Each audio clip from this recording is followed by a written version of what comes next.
Hello to all मेरे प्यारे बच्चों, आशा करते हैं आप सभी लोग बहुत अच्छे होंगे। चलिए, आज हमारा यहाँ पर एंजाइम से रिलेटेड सेकेंड लेक्चर यहाँ पर हम लोग लेकर के आए हैं और सेकेंड लेक्चर में हम लोग यहाँ पर आज एंजाइम के क्लासिफिकेशन के ऊपर डिस्कस करेंगे।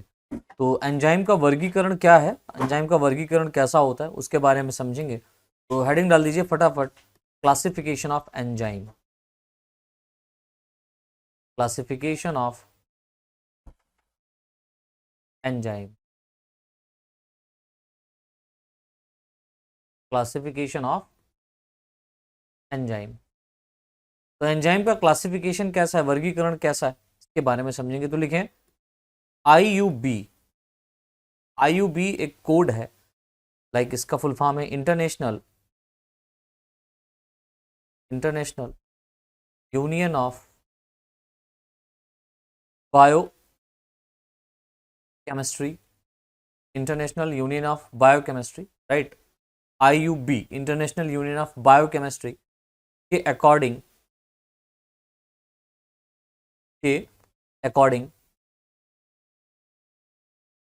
एंजाइम के क्लासिफिकेशन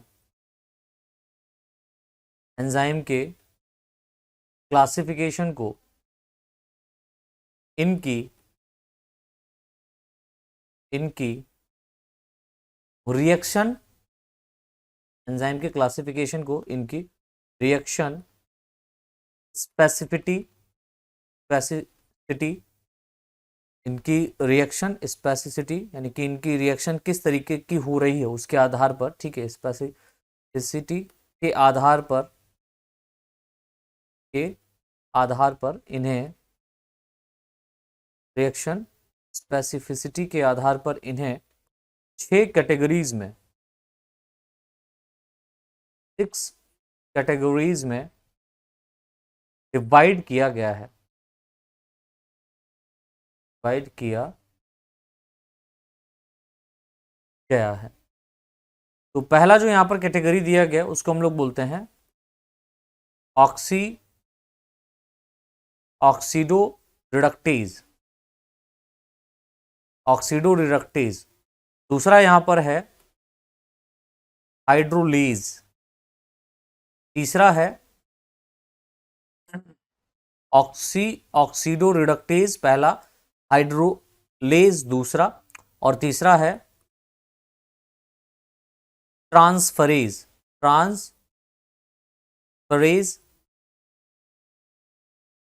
ट्रांसफरेजेस। और चौथा है लाइएजेस, ठीक है। पांचवा है आइसोमेरेजेस। और छठा है यहां पर लाइगेजेस, या इसको हम लोग सिंथेटेजेस के नाम से भी जानते हैं। लाइगेजेस या हम क्या बोलेंगे बच्चा, सिंथेटेजेस। लाइगेजेस या सिंथेटेजेस। तो यहाँ पर 6 कैटेगरी दी गई हैं क्लासिफिकेशंस में, राइट। अब इन 6 कैटेगरीज को हम लोग एक बाय एक एक करके डिस्कस करेंगे। तो सबसे पहले जो यहाँ पर कैटेगरी दी गई है वो है ऑक्सीडो रिडक्टेज। तो हेडिंग डाल दीजिए ऑक्सीडो रिडक्टेज या ऑक्सीडो रिडक्टेजेस, राइट। देखिए इसके अंतर्गत पहला पॉइंट, इस क्लास के अंदर उन एंजाइम्स को रखा गया है जो biological oxidation and reduction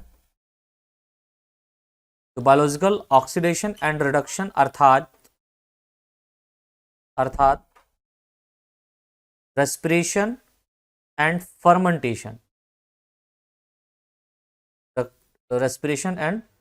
fermentation से संबंधित होते हैं।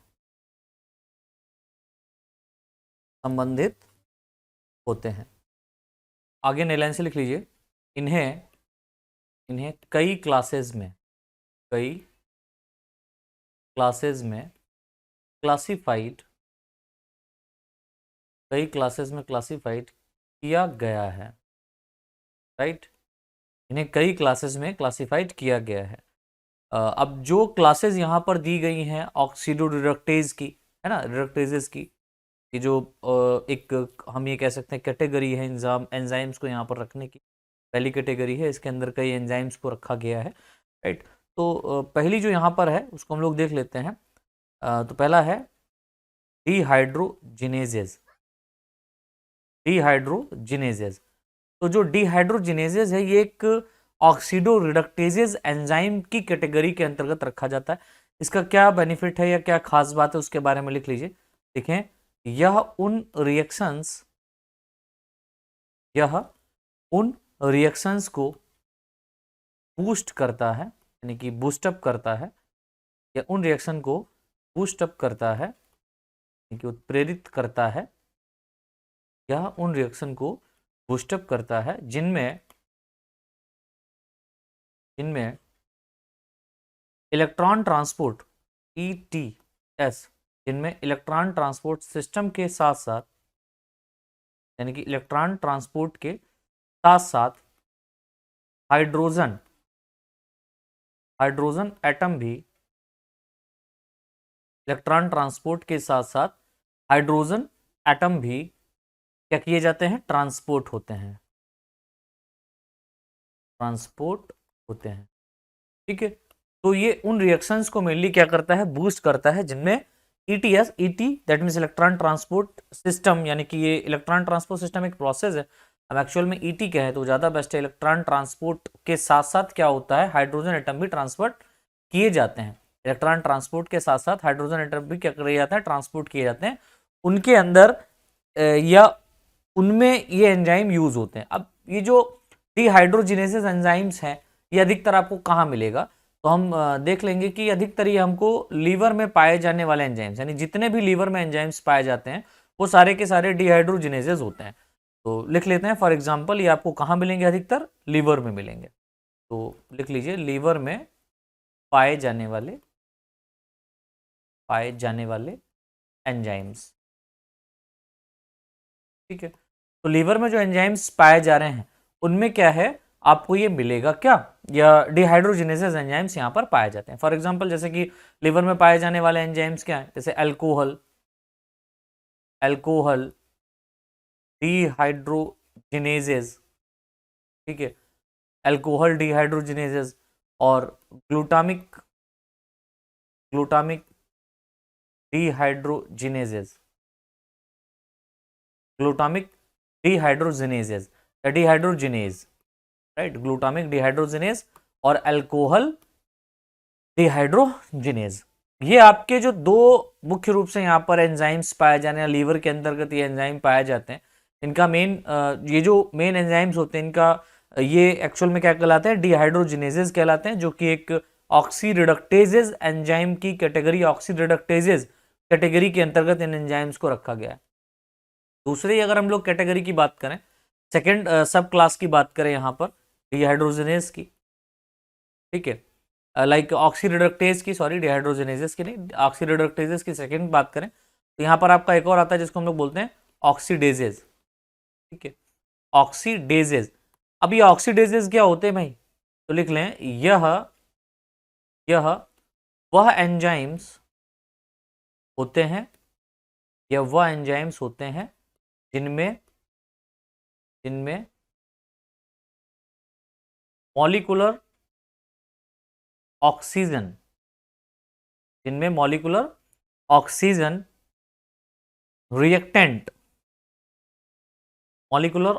रिएक्टेंट, रिएक्टेंट कहने का मतलब अभिकारक, ठीक है, रिएक्टेंट्स में से एक होती है। मीन्स ये वो एंजाइम्स होते हैं जिनमें मॉलिक्यूलर ऑक्सीजन रिएक्टेंट्स, यानी मॉलिक्यूलर ऑक्सीजन रिएक्टेंट्स में से एक होती है, उनको ऑक्सीडेजेस कहते हैं। फॉर एग्जांपल यहाँ पर आपका एक एंजाइम रखा गया है इसके अंतर्गत जिसको हम लोग बोलते हैं साइटोक्रोम ऑक्सीडेज। ये एक प्रकार के क्या है, ऑक्सीडेजेज है, क्या है, ऑक्सीडेजेज है, ये ऑक्सीजन को रिमूव कराने का काम करता है एक्चुअल में, ठीक है, केसी रिएक्शन से ये क्या करता है, ऑक्सीजन को रिमूव कराने का या ऐड कराने का काम करता है, बराबर। फिर इसके बाद में अच्छा ये भी क्या है, ऑक्सीडेजेस क्या है, ये भी एक प्रकार का ऑक्सी रिडक्टेजेस एंजाइम की कैटेगरी के अंदर या ऑक्सी रिडक्टेजेस कैटेगरी के अंदर इंक्लूड किया गया है, बराबर। एक और लिख लीजिए थर्ड है यहां पर,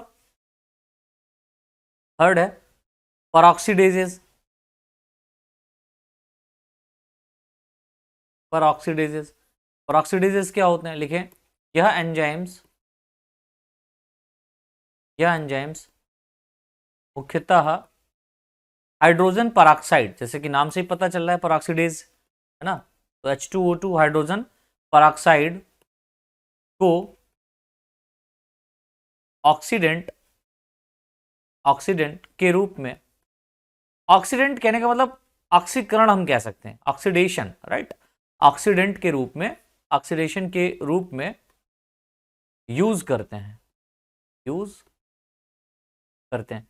जब हाइड्रोजन परऑक्साइड का ऑक्सीडेशन किया जाता है, ऑक्सीकरण किया जाता है, तब परऑक्सीडेज एंजाइम का यूज किया जाता है, राइट।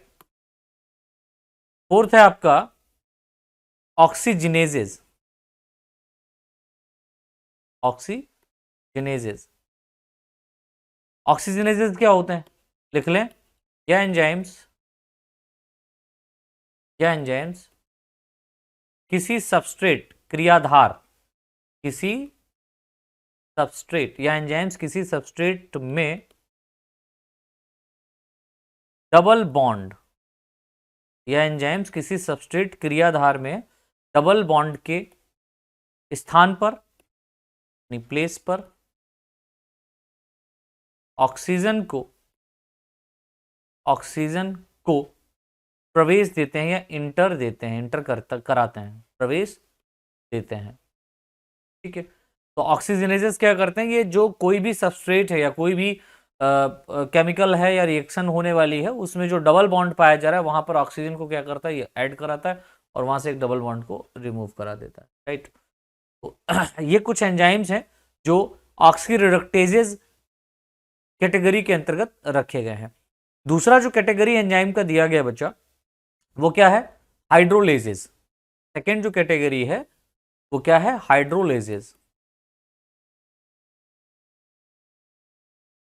हाइड्रोलेजेस।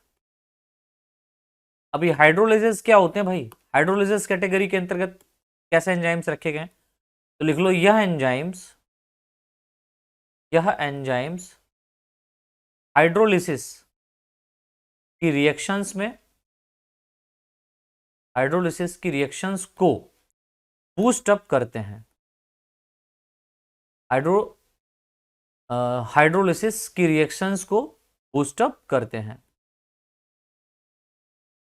ठीक है। इन्हें, इन्हें तीन कैटेगरी, इन्हें तीन सब कैटेगरी, इन्हें तीन सब कैटेगरी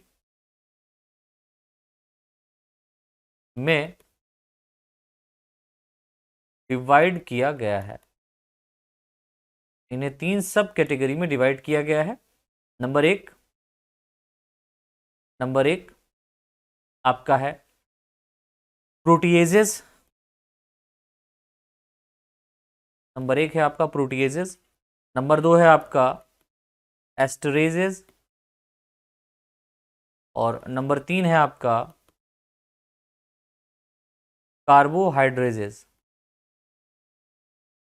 कार्बोहाइड्रेजेस, एस्टरेजेस और प्रोटीएजेस, ये तीन आपके यहां पर क्या दिए गए हैं, कैटेगरी दी गई हैं किसकी, हाइड्रो, हाइड्रोलेजेस एंजाइम की। ये तीन आपकी कैटेगरी दी गई है हाइड्रोलेजेस एंजाइम्स की, इनके बारे में समझना है। तो डेफिनेटली यहाँ पर जो एक एक करके जो इंपॉर्टेंट यहाँ पर कैटेगरी दी गई है, सब कैटेगरी दी गई, उनको समझेंगे। तो पहला है हमारा, पहला है हमारा प्रोटीएजेस, तो हेडिंग डाल दीजिए प्रोटीएजेस, सॉरी प्रोटीएजेस।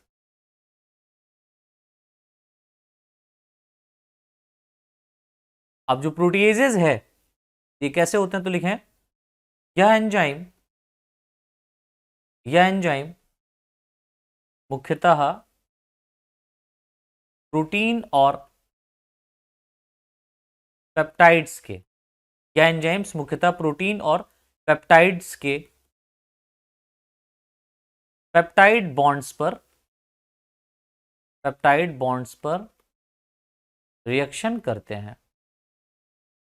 ठीक है, रिएक्शन करते हैं।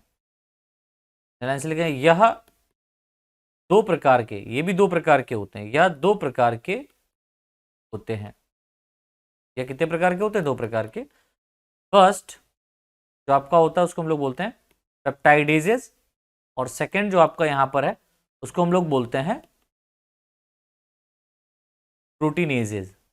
ठीक है, पेप्टाइडेजेस को हम लोग एक्सो पेप्टाइडेज के नाम से जानते हैं, और प्रोटीनेजेस को हम लोग एंडोपेप्टाइडेज के नाम से जानते हैं। एंडोपेप्टाइडेज। तो एक्सोपेप्टाइडेज क्या होते हैं भाई, है ना? तो हेडिंग डाल दीजिए फर्स्ट आपकी पेप्टाइडेजेस, जिसको हम लोग एक्सो पेप्टाइडेज के नाम से जानते हैं। तो पेप्टाइडेजेस या एक्सोपेप्टाइडेज क्या होता है भाई? एक्सो मतलब होता है बाहर, एक्सो मतलब क्या होता है? बाहर, और एजेस एजेस लगा हुआ है ना? तो पेप्टाइडेजेस, एक्सो मतलब बाहर, पेप्टाइडेजेस, पेप्टाइड कहने का मतलब हो गया पेप्टाइडेजेस कहने का मीनिंग हो गया peptide. Peptide means peptide bond, और एज कहने का मतलब एंजाइम। दैट मींस ऐसे केमिकल रिएक्शंस में, या ऐसे केमिकल रिएक्शंस जिनमें आप देखेंगे क्या, जिनमें आप देखेंगे कि पेप्टाइड बॉन्ड पाया जा रहा है। क्या पाया जा रहा है? पेप्टाइड बॉन्ड पाया जा रहा है। उन पेप्टाइड बॉन्ड्स को बाहर की तरफ से, किधर से?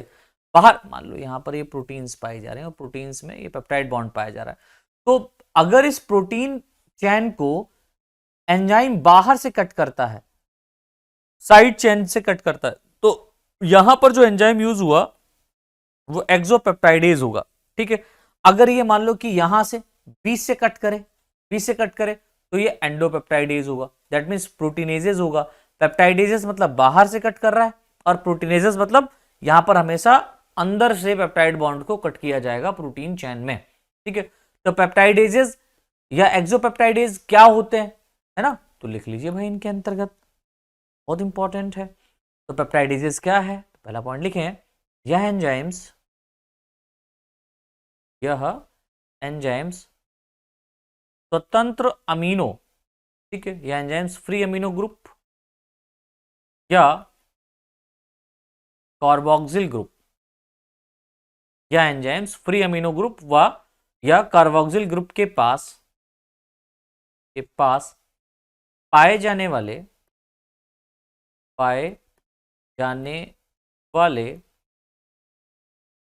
पेप्टाइड बॉन्ड्स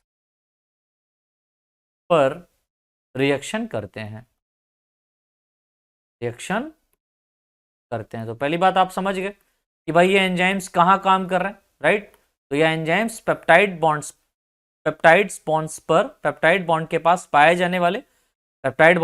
पाए जाने वाले फ्री अमीनो ग्रुप और कार्बोक्सिलिक ग्रुप, ठीक है, सॉरी, फ्री अमीनो ग्रुप व कार्बोक्सिलिक ग्रुप के पास पाए जाने वाले पेप्टाइड बॉन्ड्स पर ये एंजाइम्स क्या करते हैं बच्चा? काम करते हैं पेप्टाइडेजेस के। ठीक है, पेप्टाइडेजेस काम करते हैं, या एक्सोपेप्टाइडेज काम करता है। अगला पॉइंट लिख लीजिए, यह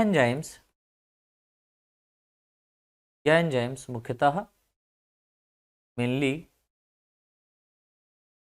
एक्सोपेप्टाइडेज कहलाते हैं। एक्सोपेप्टाइडेजेस कहलाते हैं, अर्थात लिख सकते हैं, अर्थात यह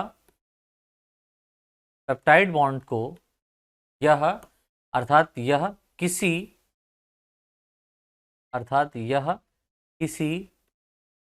चेन में पाए जाने वाले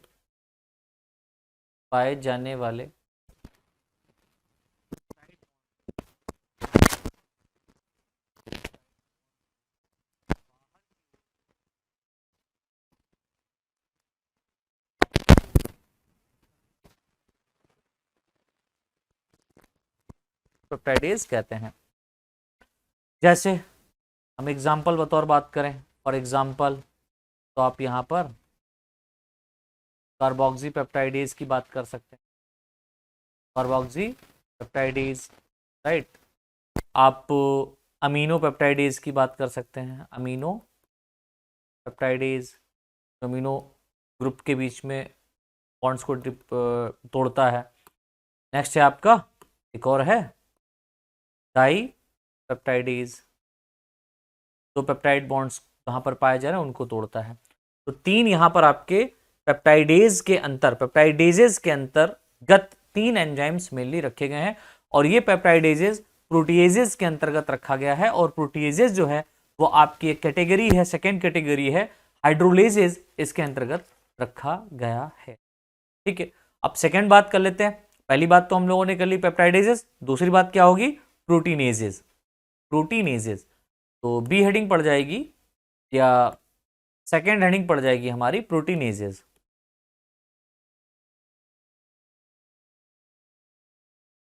प्रोटीनेजेस, ठीक है।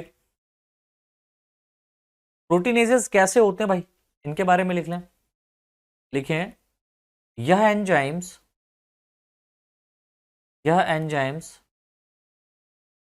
प्रोटीन के इंटरनल पेप्टाइड बॉन्ड्स, प्रोटीन के इंटरनल पेप्टाइड बॉन्ड्स पर रिएक्शन करता है, इंटरनल पेप्टाइड बॉन्ड्स पर रिएक्शन करता है। अगला पॉइंट, यह एंजाइम सिंपल पेप्टाइड्स व उनके डेरिवेटिव्स के पेप्टाइड बॉन्ड क्या होता है, इसके ऊपर मैंने एक बहुत बड़ा लेक्चर दिया हुआ है, राइट। आपका जब मैं न्यूक्लिक एसिड पढ़ा रहा था तो वहां पर मैंने पेप्टाइड बॉन्ड के बारे में समझा है। अगर आप लोगों ने नहीं पढ़ा है तो उसको जाकर के पढ़ लें, ठीक है, न्यूक्लिक एसिड को पढ़ें, वहां पर मैंने बॉन्ड्स के बारे में समझा है।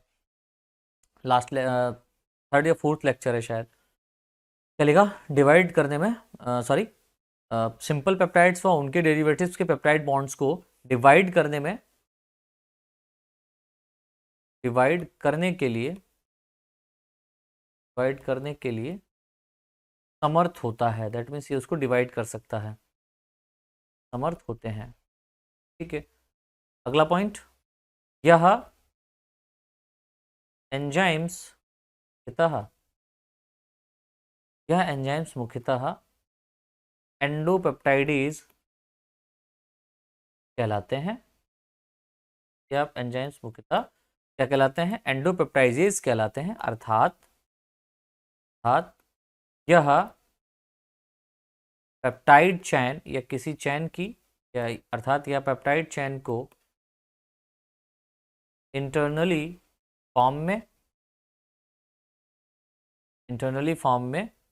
फॉर्म से कट करता है, फॉर एग्जाम्पल, जैसे यहाँ पर कुछ आपके एग्जाम्पल भी दिए हुए हैं, कौन कौन से एंजाइम्स हो सकते हैं, तो लिख लीजिए, पेप्सिन, रेनिन, है ना, काइमोट्रिप्सिन।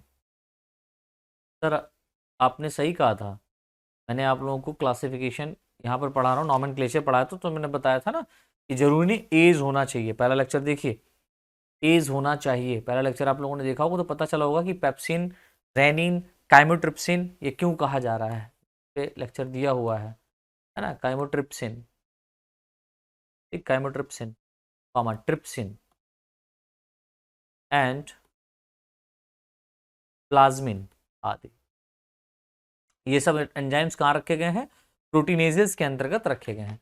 एक विशेष बात लिख लीजिए, नोट पॉइंट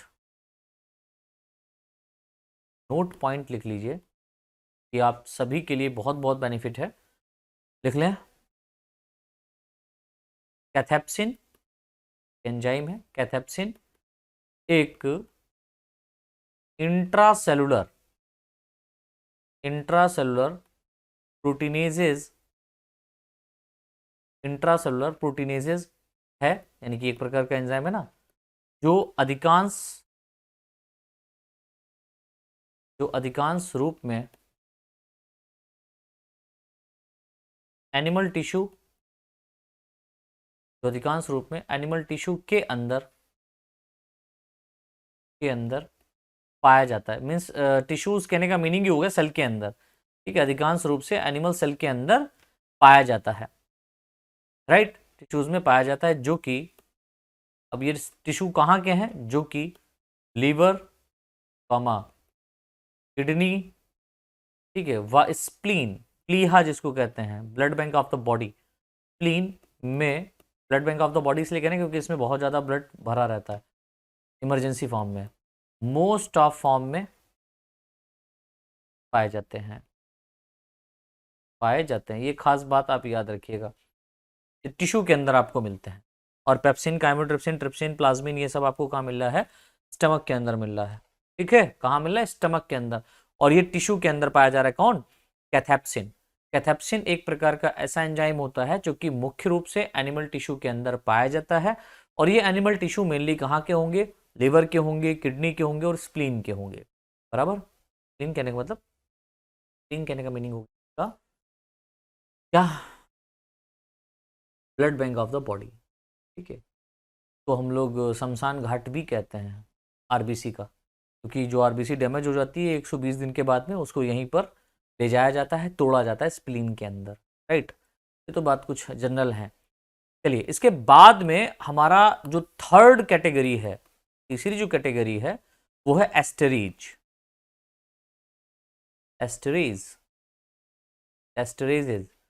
एस्टरेजेस कैटेगरी जो है ये काफी मोस्ट कॉमन है और इंपॉर्टेंट भी।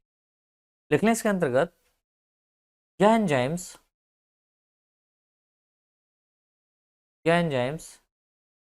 एस्टर, यह एंजाइम्स एस्टर बॉन्ड के, जो एस्टर बॉन्ड पाए जाते हैं उनके एस्टर बॉन्ड के हाइड्रोलिसिस को,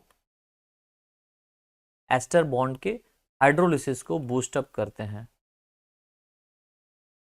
यानी एस्टर बॉन्ड जहां पर तोड़े जा रहे हैं, ठीक है, एक न्यूक्लिक एसिड के अंदर एस्टर बॉन्ड को अगर तोड़ा जा रहा है तो उनकी रिएक्शंस को, या वहां पर ये जो तोड़ने वाली रिएक्शन है उसको ये क्या करता है, बूस्ट कर देता है। एस्टर बॉन्ड के रिएक्शन को बूस्ट अप करते हैं, राइट, इस बात को याद रखिएगा, बूस्ट अप करते हैं। अगला पॉइंट लिख लें, इन्हें टाइप ऑफ एसिड, यानी एसिड के प्रकार, इन्हें टाइप ऑफ एसिड व स्ट्रक्चर ऑफ एस्टर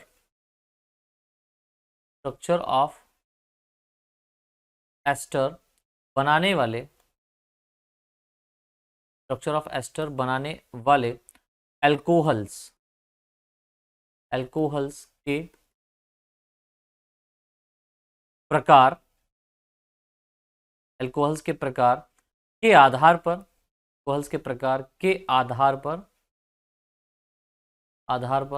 क्लासिफाइड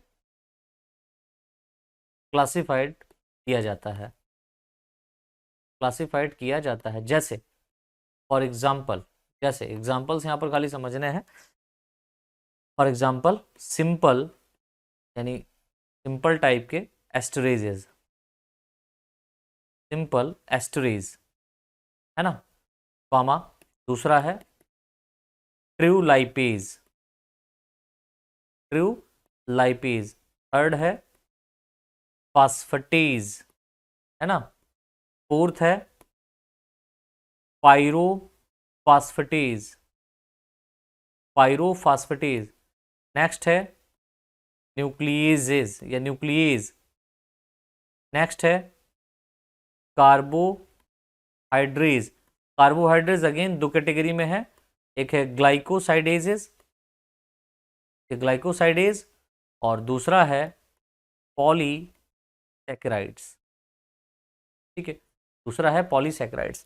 तो ये बेटा यहाँ पर आपके क्या पाए जा रहे हैं, एस्टरेजेस पाए जा रहे हैं। एस्टर बॉन्ड को तोड़ने के लिए यहाँ पर एंजाइम्स कुछ मुख्य रूप से पाए जाते हैं।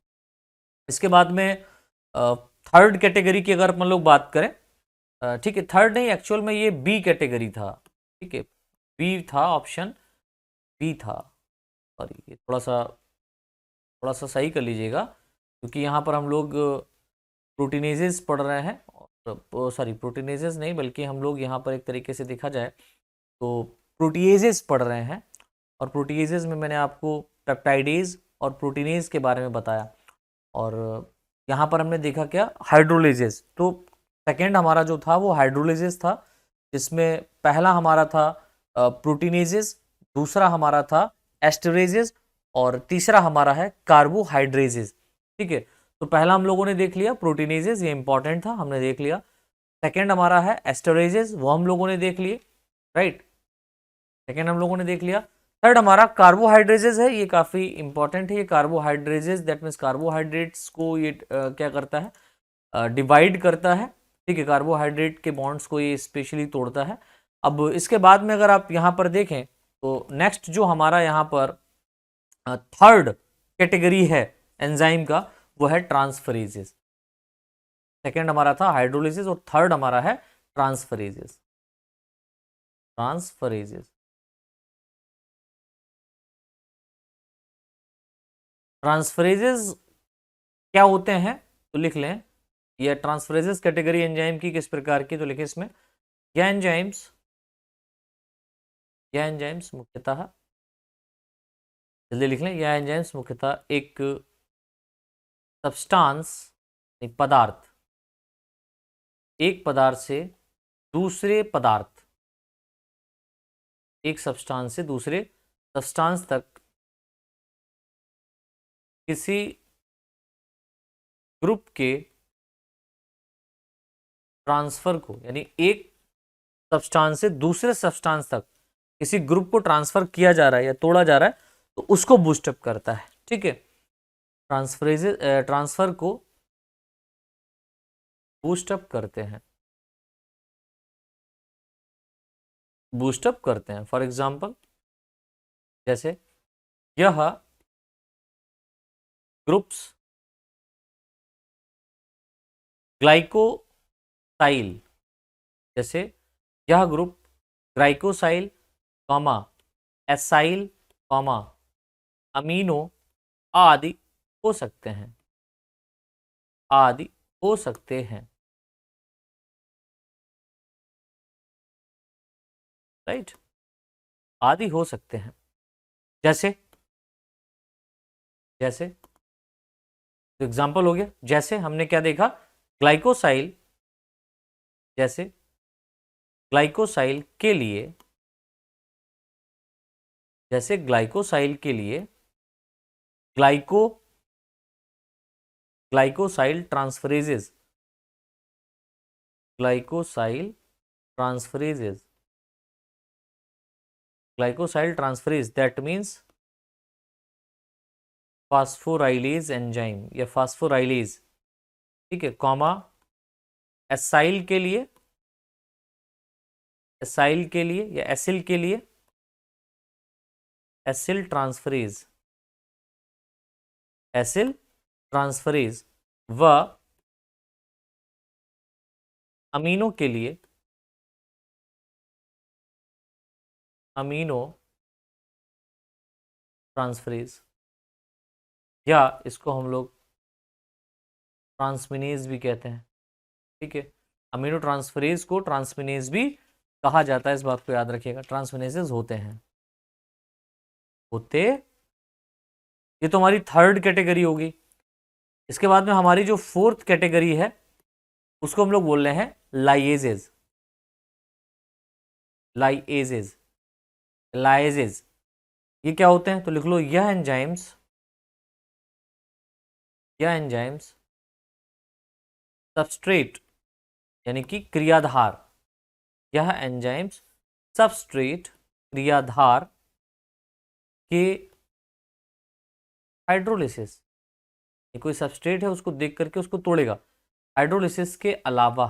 ठीक है, यह एंजाइम लाइज जो है सबस्ट्रेट के हाइड्रोलिसिस के अलावा अन्य रिएक्शंस, अन्य रिएक्शंस द्वारा ग्रुप के रिमूवल को बूस्ट अप करते हैं, ग्रुप के रिमूवल को बूस्टअप करते हैं, जिसके कारण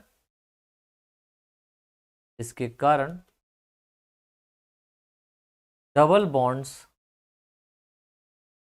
इसके कारण डबल बॉन्ड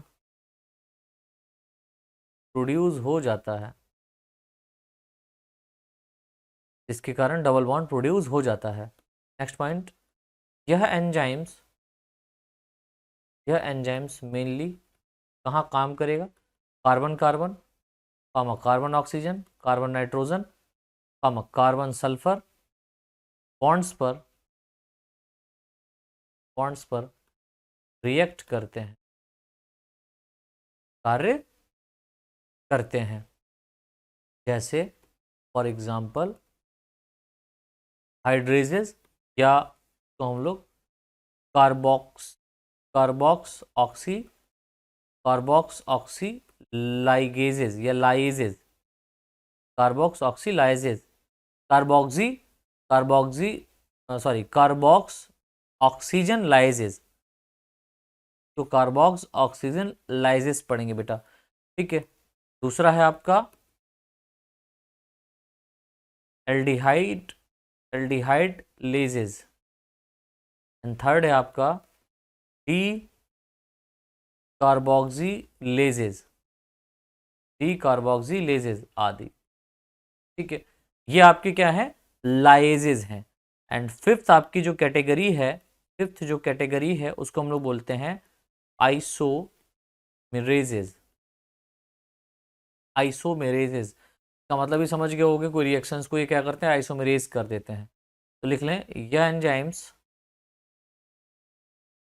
यह एंजाइम्स इंट्रा मॉलिक्यूलर रीअरेंजमेंट, यह एंजाइम्स इंट्रा मॉलिक्यूलर रीअरेंजमेंट्स को बूस्ट अप करते हैं, इंट्रामॉलिक्यूलर रीअरेंजमेंट को बूस्टअप करते हैं। जैसे फॉर एग्जांपल एल्डोज व कीटोज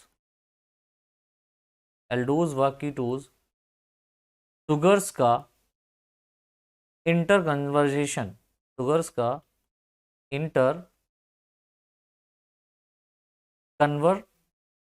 कन्वर्जन यानी अंतरा रूपांतरण,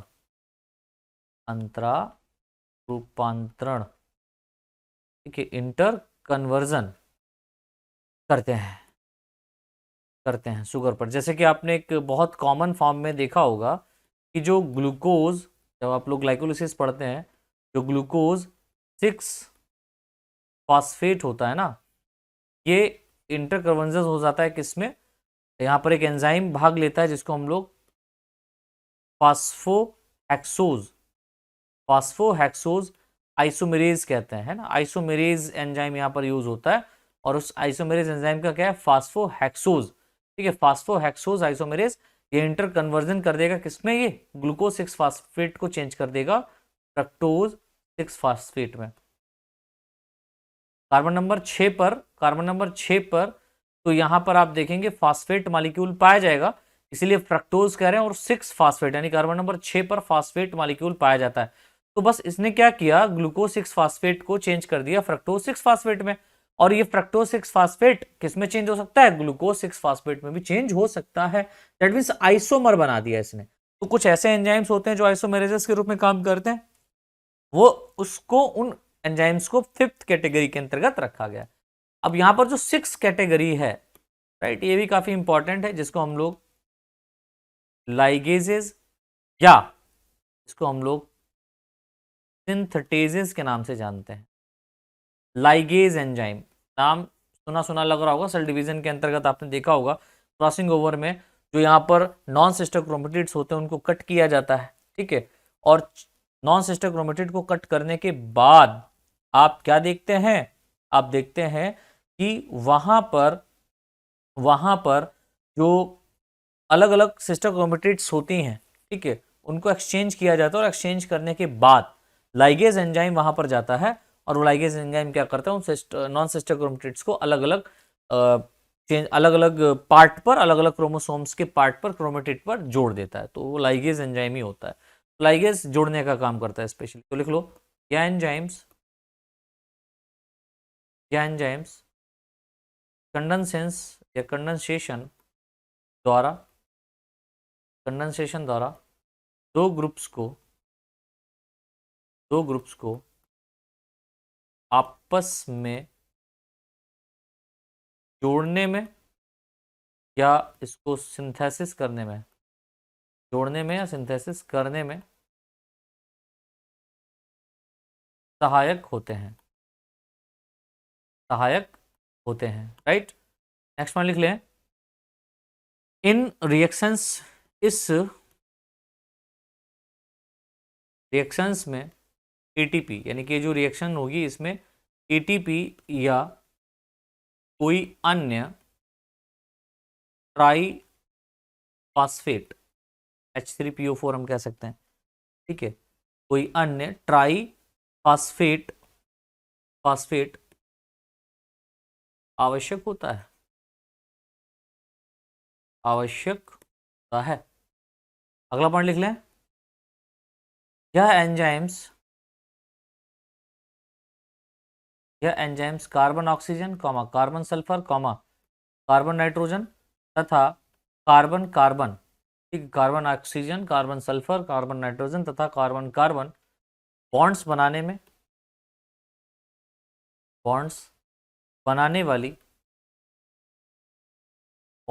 वाली रिएक्शन को बूस्ट अप करता है। जैसे फॉर एग्जांपल अगर हम लोग यहाँ पर देखें तो सक्सिनिक थायोकाइनेज एंजाइम क्या करता है, कार्बन और सल्फर बॉन्ड्स बनाता है, carbon sulphur bond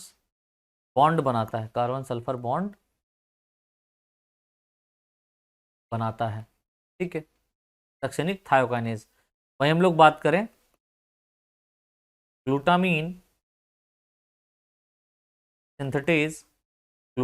synthetase carbon nitrogen bond बनाता है,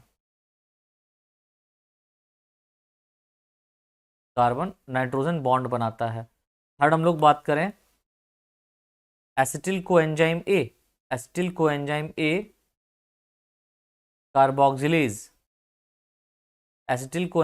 कार्बोक्सिलेज क्या करता है, कार्बन कार्बन बॉन्ड बनाता है। क्या बनाता है बेटा, कार्बन कार्बन बॉन्ड बनाता है। तो succinic thiokinase carbon sulphur bond बनाता है, glutamine synthetase carbon nitrogen bond बनाता है, और वहीं पर हमने देखा कि हमारा जो एसिटिल कोएंजाइम ए कार्बोक्सिलेज है ये कार्बन कार्बन बॉन्ड बनाता है। तो इस तरीके से बेटा ये हमारा लेक्चर कंप्लीट होता है, और ये लेक्चर हमारा गया है किस पर, लेक्चर सेकंड पर। और ये स्पेशली इस लेक्चर के अंतर्गत हम लोगों ने यहाँ पर क्लासिफिकेशन ऑफ एंजाइम्स के बारे में डिस्कस कर लिया, ठीक है। तो क्लासिफिकेशन ऑफ एंजाइम्स में हमने यहाँ पर देखा कि एंजाइम्स को 6 कैटेगरी के अंतर्गत क्या किया गया है, डिवाइड किया गया है, जिसमें पहली कैटेगरी आपकी रखी गई है ऑक्सीडोरिडक्टेजेस, दूसरी है हाइड्रोलेजेस, तीसरी है ट्रांसफरेजेस, चौथी है लाइएजेस, पांचवी है आइसोमेरेजेस, और 6 आपकी यहाँ पर रखी गई है लाइगेजेस या सिंथेटेजेस। ये 6 आपकी एंजाइम्स की कैटेगरी यहाँ पर रखी गई हैं, क्लासिफाइड किए गए हैं एंजाइम्स, 6 कैटेगरी में क्लासिफाइड किए गए एंजाइम्स, उनके बारे में हम लोगों ने डिटेल हिस्ट्री यहाँ पर देख ली। अब नेक्स्ट लेक्चर जो हमारा रहेगा, उस नेक्स्ट लेक्चर के अंतर्गत हम लोग यहाँ पर एंजाइम्स के केमिकल नेचर के बारे में समझेंगे, ठीक है। तो केमिकल नेचर ऑफ एंजाइम्स क्या है, और इसी के साथ साथ इसी लेक्चर के अंतर्गत हम लोग यहाँ पर जनरल प्रॉपर्टी ऑफ एंजाइम्स भी समझ ले। तो आज के लिए बच्चों इतना ही, धन्यवाद।